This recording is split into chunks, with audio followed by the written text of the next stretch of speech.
emergency will help best end the menace. We have details as the military began operations to rid forests in the Ashanti region of illegal miners.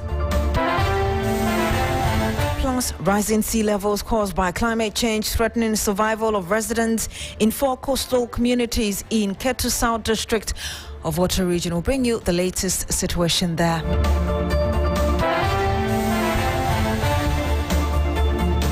Thank you very much for joining us this afternoon. Now, the Accra High Court has granted Gregory Afoko, the accused person charged for the murder of former NPP Upper East Regional Chairman Adams Mahama, bail of 500,000 Ghana cedis. The conditions include 2 sureties to be justified with landed properties. Presiding Judge Mary Louise Siemens also ordered Gregory Afoko to report to the Chief Investigator, the Regional Crime Officer in Accra, or the Director General of CID once every 2 weeks until the case is completed or determined. Lawyers of Afoko filed for the bail application on Monday, February 17. His 3rd attempt since he was remanded 9 years ago. Court correspondent Joseph Akable joins us now on the line. He'll be joining us very shortly.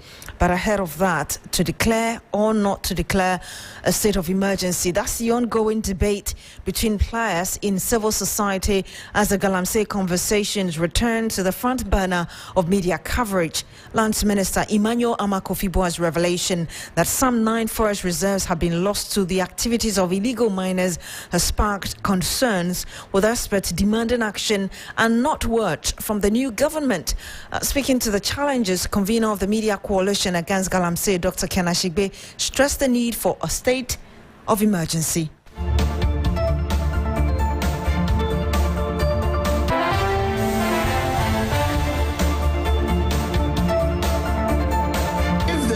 Terrorists in any portion of Ghana's territory, we will know how to deal with them. And it's the reason why immediately the president came, the coalition wrote to the president and we issued a statement and we reminded the president that the elements of our ask when His Excellency Nana Addo was also in power was one of them. The first one was a declaration of the state of emergency over our water bodies and the forest reserves.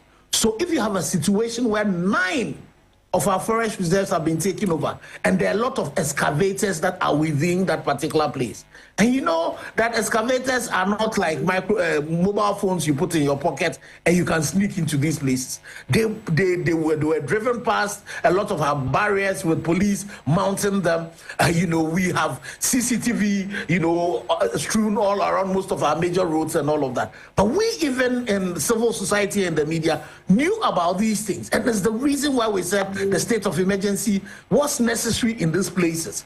And so it is important for the president that we need to recover these particular places and we need to declare the state of emergency over, to make sure that we can take control, because no group of people are more powerful than the state.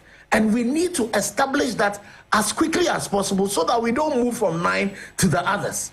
We're talking about carbon trading. We're talking about all of these things that now are the new ways of raising funds and all of that. How are we sacrificing all of that in the midst of the deaths that are happening, in the midst of the poisoning of our land, in the midst of, the renal diseases that are on the increase? So it is important that we take decisive action against these criminals. And we need to ensure that we're not going to tolerate this. Well, that opinion, however, was rejected by security analyst and dean of the Kofi Annan International Peacekeeping Training Center, Professor Kwesi Anin, who argues that enough can't be done without a state of emergency. Let me make it very clear that if the state of Ghana and those who lead it are sincere in bringing this thing under control, it can be brought under control. It can be brought under control very quickly. The other point is that, you see, declaring a state of emergency and using curfews are a very lazy way of responding to problems that we have. A state of emergency presupposes that we need to use extraordinary powers beyond the norms or the procedures of normal politics. to be able to do that. But we as a nation have allowed, individuals and groups of individuals who are connected to the elites to flout the law. Okay? So we need to empower those who need to get it done, to get the job done.